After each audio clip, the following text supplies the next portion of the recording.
Hey everyone, my name is Trevor Dayley with MagMod. Today I'm on a shoot with Mary, and we thought we'd take just a few minutes and try to answer one of the most popular questions that comes up in the MagMod community.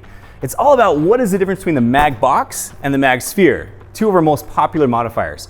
So what we're going to do is we're going to take just a few minutes, we're going to shoot both side by side to be able to show you the exact differences between them.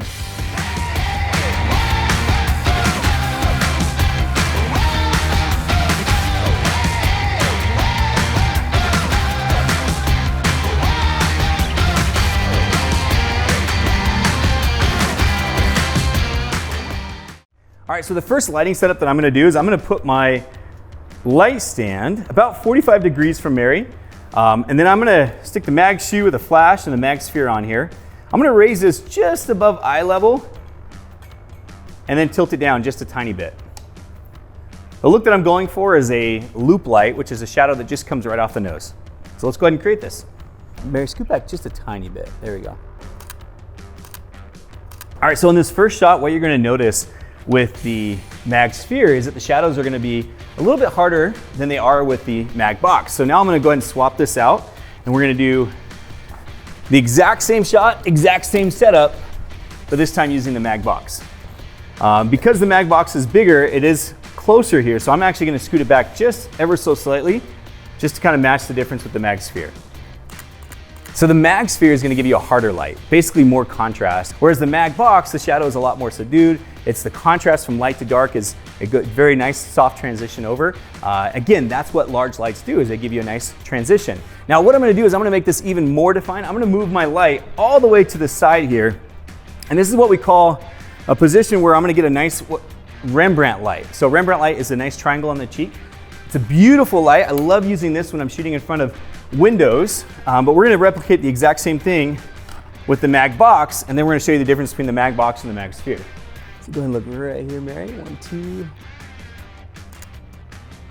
All right, so what you're going to see in these photographs is this beautiful soft light. Now you're going to see the same thing here. I'm going to now put the MagSphere on. The MagSphere is going to be a harder light source. So instead of getting this nice, beautiful Rembrandt light, it's going to look a little bit more like what we call split lighting. All right, so Mary looking right here.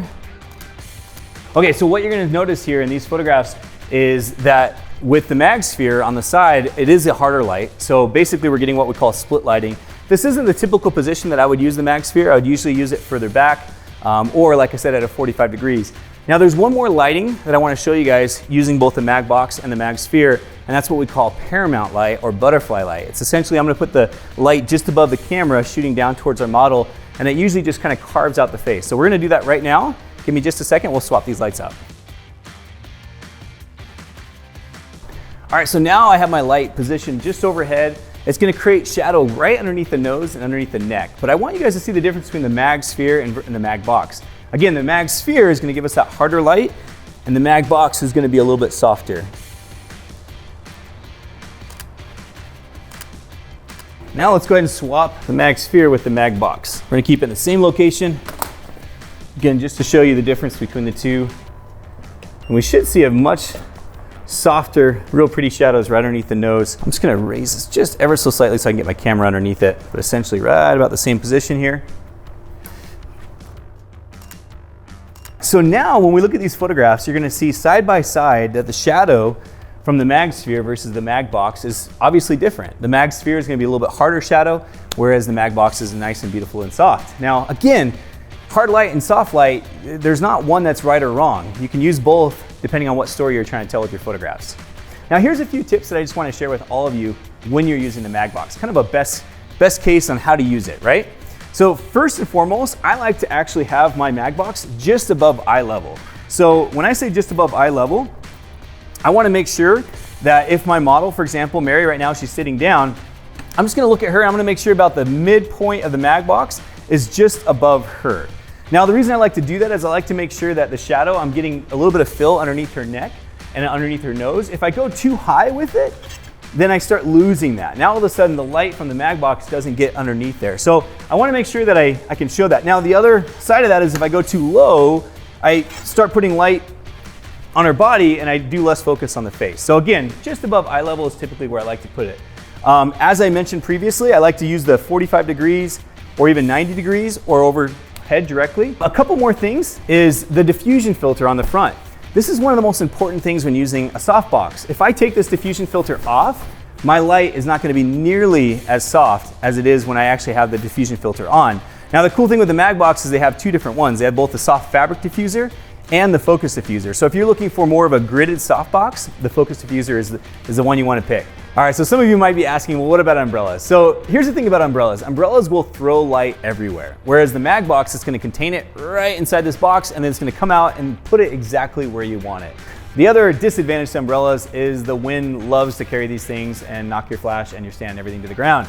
So we will just put that away. So the very last tip I want to share is that depending on the size of my softbox, I want to make sure that I keep it really close to my subject. So again, a 24-inch MagBox, I usually like to keep it 24 to 36 inches or roughly 2 to 4 feet. Usually anything beyond 4 feet is a little bit far for me, and so typically I like to get it nice and close. You'll see a lot of my pictures, my subject will be right on the edge of the frame and my MagBox is literally right outside the frame.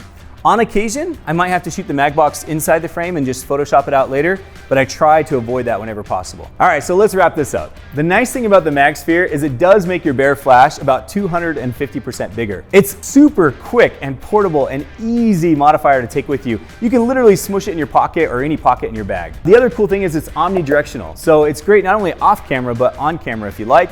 And then one of my favorite things to do is actually I love stacking it with the mag grid. So I'll put the mag grid on here to get a nice focused beam of light, and then the MagSphere helps to transition on the edges. The advantages of the MagBox are you got this great direction of light, you got the focus diffuser that acts like a grid, you got the first gellable softbox, which is amazing, and it's so easy to set up. And not only that, but it's a relatively large light source when you get it in close to your subjects. By the way, guys, if there's other MagMod modifiers you'd like me to compare, be sure to let me know in the comments below. I'd be happy to create those videos for you. And of course, give this video a like and be sure to subscribe and hit the little bell notification as well.